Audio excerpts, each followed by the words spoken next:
Come on, 2, 3.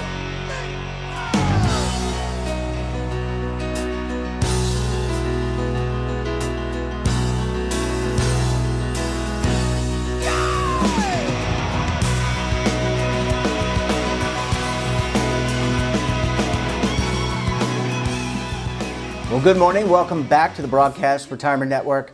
I'm Jeff Snyder. This is BRN AM for Wednesday, April 6th, 2022.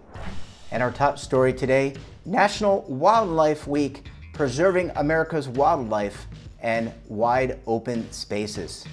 And joining me now to discuss this and a lot more is David Mizejewski with the National Wildlife Federation. David, great to see you. Thanks so much for joining us on the program this morning. Thanks for having me. All right, so let's talk about National Wildlife Week. You guys have partnered, the National Wildlife Federation has partnered with Mutual of Omaha.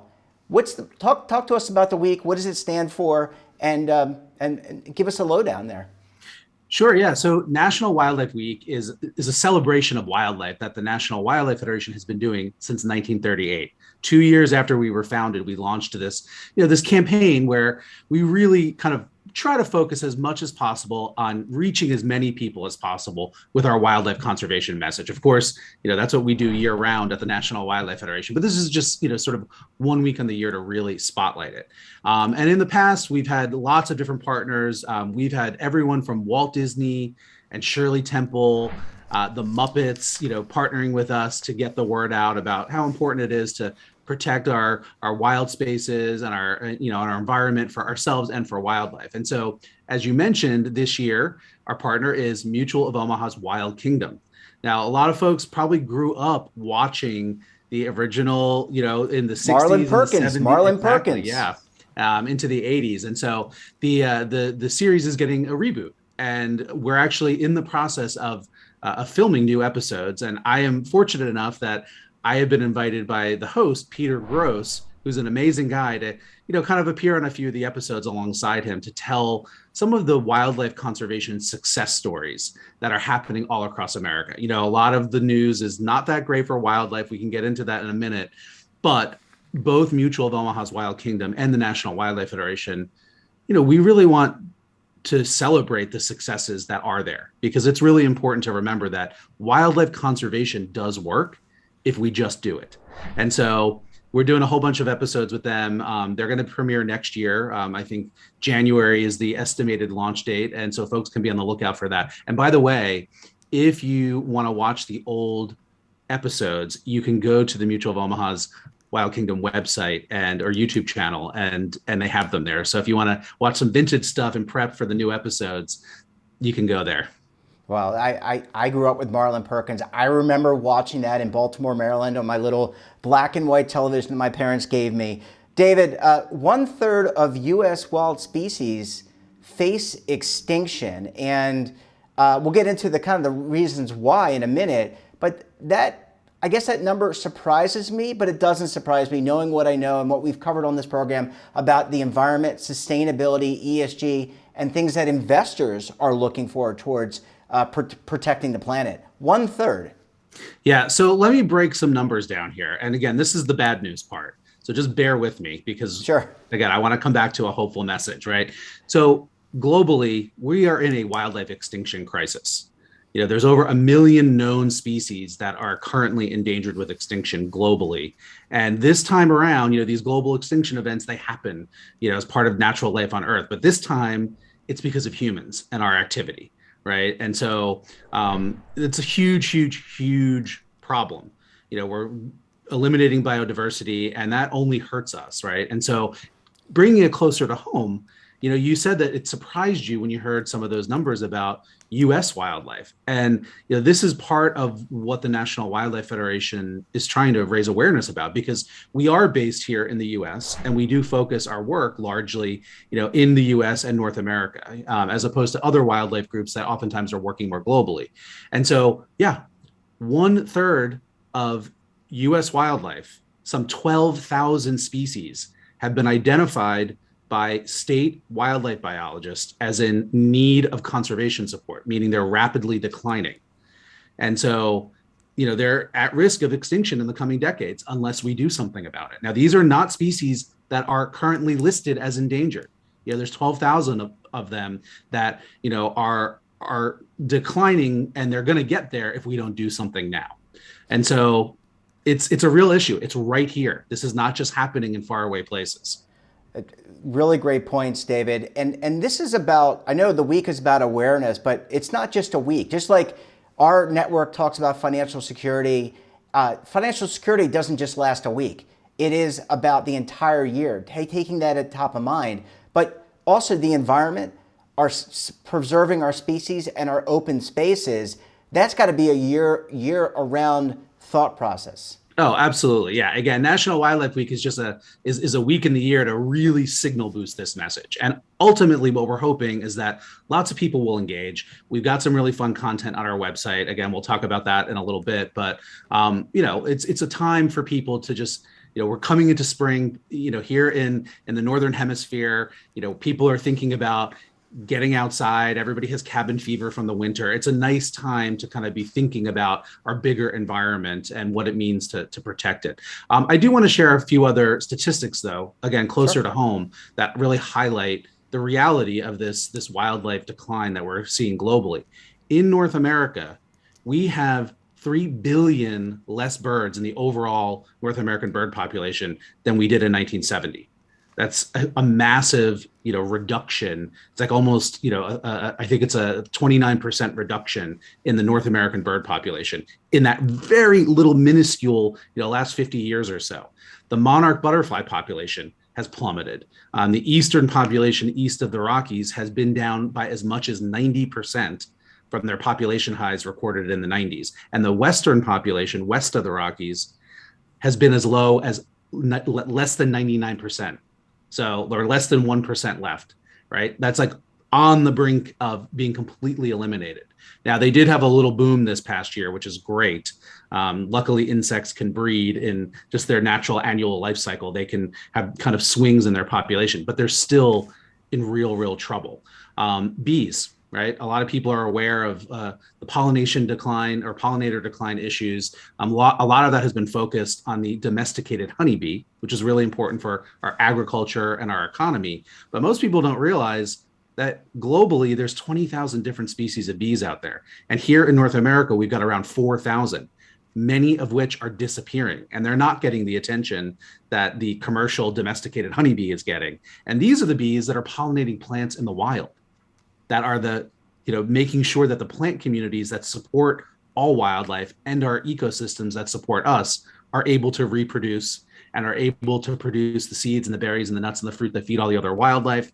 And 25% of those native bee species, or 25% of our crop pollination, is being done by those wild native bees. And they're disappearing right before our eyes, here in the US. Sorry, David, I didn't mean to jump on your comment. I was going to say there's an ecosystem here, and we all are a part of it, whether we're at the top, the bottom, the middle, and we need to preserve it. David, I need to take a very quick break. When we come back, we'll talk about what Americans can do individually to help preserve wildlife species and open spaces. You're going to want to stay tuned right here on BRN AM. But if you're tired of the same. Imagine a new television network that will make you richer, healthier, and in control of your financial future.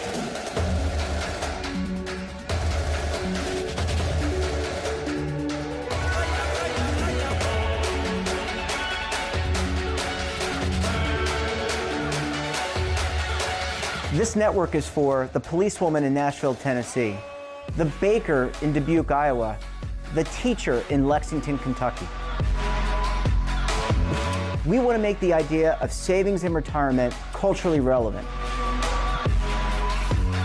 But what do you see as a defining issue of the midterms, especially for the smaller businesses? I mean, they are the lifeblood of the American economy.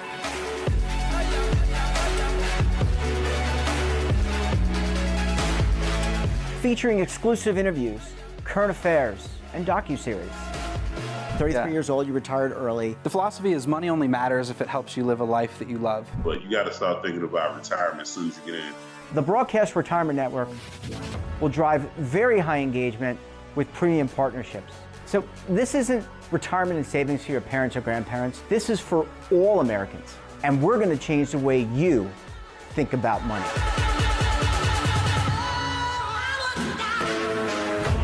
Welcome to the next frontier of retirement and savings. This is BRN, the Broadcast Retirement Network. Are you stuck with a low credit score? A credit report and score that's causing you to be denied credit or pay higher interest rates than others for the same things? Then do what Terrence did and call Credit Repaired for your free credit evaluation to help restore your credit. I started thinking about buying a new house, and my score wasn't where I needed it to be. I called and spoke with one of the representatives, and we just had a good conversation, and I liked what he was saying. Just one call for his free credit evaluation was all it took to start back on the track to repairing his credit. I'm seeing the deletions and I'm getting the report, so I know something's being done. It does make a difference to me. All it takes is one call to get started. Credit Repair has given me a second chance to have a better credit score. Don't let a low credit score hold you back another day. Do what Terrence did and make the call for your free credit evaluation. Call 800-819-4152. That's 800-819-4152. Again, 800-819-4152. Welcome back. We're talking this morning to David Mizejewski of the National Wildlife Federation. David, thanks so much for staying with us this morning. Absolutely. I'm really glad to be here talking about National Wildlife Week. This is very exciting. And I think a lot of people out there, first of all, they maybe didn't know the facts until maybe they read the press release by you and not you, but the National Wildlife Federation and Mutual of Omaha. So they're probably surprised by the facts, and they're probably scratching their heads saying, hey, what can we do? How can we get involved as individuals, as families, as communities to preserve these species, help our environment, and preserve wild open spaces?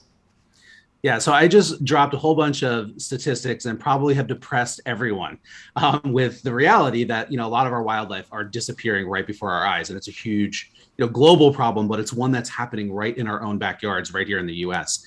But here's the real message of National Wildlife Week is that we can protect and save many of these species. And we know how to do it, right? We have had really incredible wildlife conservation successes. I mean, look at animals like the bald eagle, which once almost went extinct, our nation's symbol.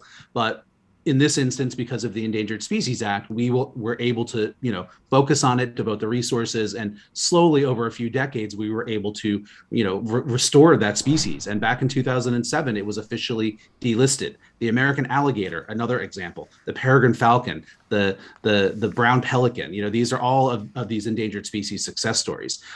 If you look at game species, species that are hunted, that in the old days before hunting was managed scientifically and regulated by state wildlife agencies, it did cause a lot of wildlife declines. But, today the hunting is managed, right? And we know how to bring back, the deer populations and the elk populations. What we're not so good at and what we haven't done a lot of is focused on the non-game species. But all we need to do is apply the same strategies and tactics that we know work for ducks and deer and elk to some of these other species that are rapidly declining. So the message here is like there is hope, and we know how to do this.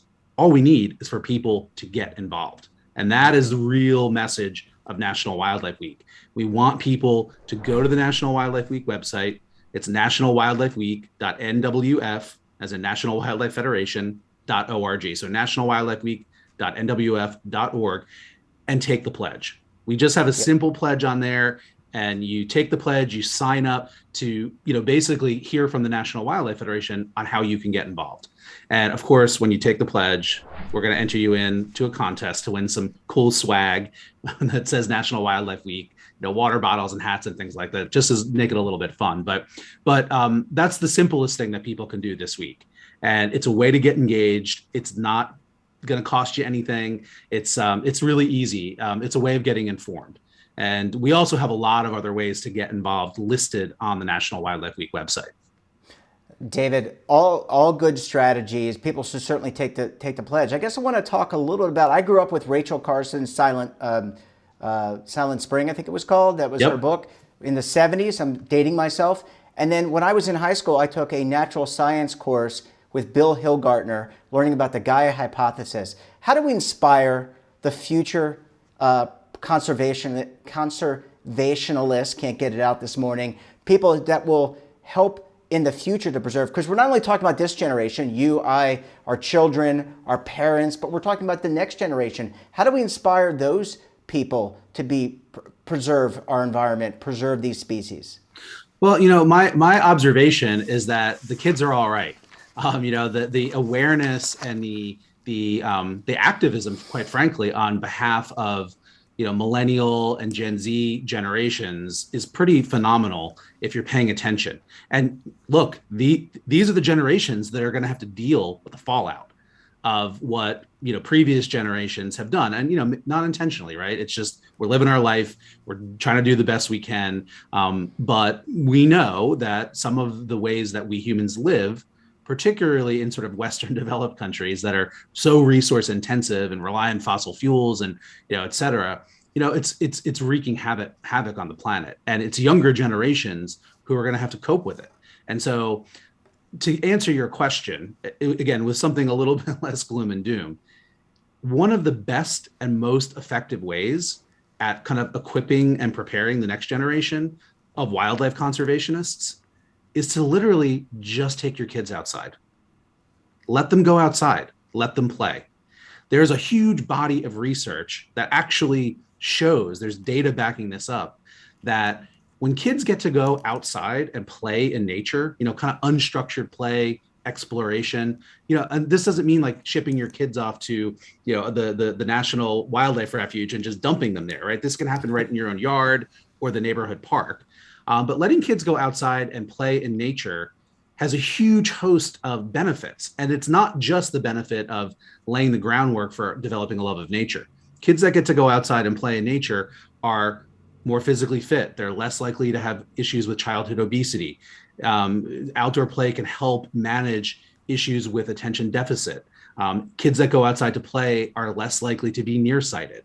And the list goes on and on. They often do better in the classroom. So, but it also is the foundation of developing a love of nature. I grew up in the 80s and the door was open. My sisters and I ran around in the neighborhood. We were lucky to grow up in a kind of a safe suburban neighborhood in New Jersey, surrounded by woods and fields. I spent my time climbing trees and catching frogs and getting covered in mud and poison ivy. And that, for me, as somebody who was naturally drawn to nature from the get-go, I kind of joke I was born this way, and it's kind of true, but like that experience was so critical in helping me develop into who I am today and this amazing career that I've had at the National Wildlife Federation. And whether or not you want your kids to grow up to be a naturalist and dedicate their life to protecting wildlife and conserving nature, just it doesn't matter, right? Like, get them outside, and that'll be a tremendous thing that parents and grandparents and, in my case, aunts and uncles and whatever, that we can do for that next generation. We're going to help them out in such a big way if we get them outside. And side note, the National Wildlife Federation has a ton of great programs, everything from our Ranger Rick magazine and website to inspire kids to get outdoors, to more formal education like our Eco Schools USA program. A lot of the links to these things are found on the National Wildlife Week website. We've got a Green Hour program where we make it really easy to get your kids outdoors. We kind of have a whole bunch of seasonal activities and games that you can do as a family or the kids can do on their own. So you don't have to be, a nature expert yourself to give your kids this tremendous gift of outdoor playtime. Yeah, well, I remember Ranger Rick, and now that we're talking, I remember things from my natural science class, the Gaia hypothesis, Acer Negundo. There are a lot of things that I could recite right now. David, it's so great to talk to you. Thanks so much for joining us. Good luck with the week, and I hope a lot of people are aware. Look forward to having you back on the program again very soon. Anytime. And that wraps up this episode of BRN AM. Have a topic of interest, someone you think we should talk to, drop us a line. And don't forget, for all the latest curated news in lifestyle, wellness, finance, tech, so much more, and all in one place, check out today's edition of our daily newsletter, The Morning Pulse. Want to search our archives? Check out our latest content? Well, visit our website, and our streaming partners like Amazon, Roku, Samsung 100 more different platforms. We're back again tomorrow for another edition of BRN AM. Until then, I'm Jeff Snyder. Stay safe, keep on saving, and don't forget, roll with the changes. Waiting here for you to take and drink of. But if you're tired,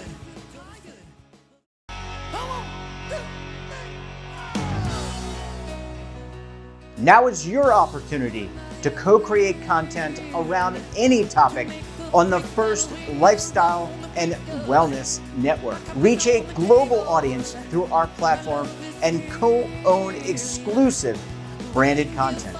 All of our programs are available on demand and also as audio-only podcasts, so you can take us on the go. Broadcast Retirement Network, available anytime, anywhere, and on any device. Are you being audited and do you owe the IRS $10,000 or more in back taxes? Is the IRS threatening to take more of your money? Don't fight the IRS alone. The Tax Doctor is here to help you negotiate your tax bill and reduce your stress. The IRS can freeze your assets and seize your bank accounts, but you can stop these IRS actions. The Tax Doctor will work with you using our years of experience to represent your case to help you get the best resolution under the IRS guidelines. Help is here to deal with the IRS to reduce your stress. We've handled thousands of cases, so we know what we're doing. If you owe $10,000 or more in back taxes, do not call the IRS alone. Call a Tax Doctor now for a tax emergency analysis. Call 800-224-6439.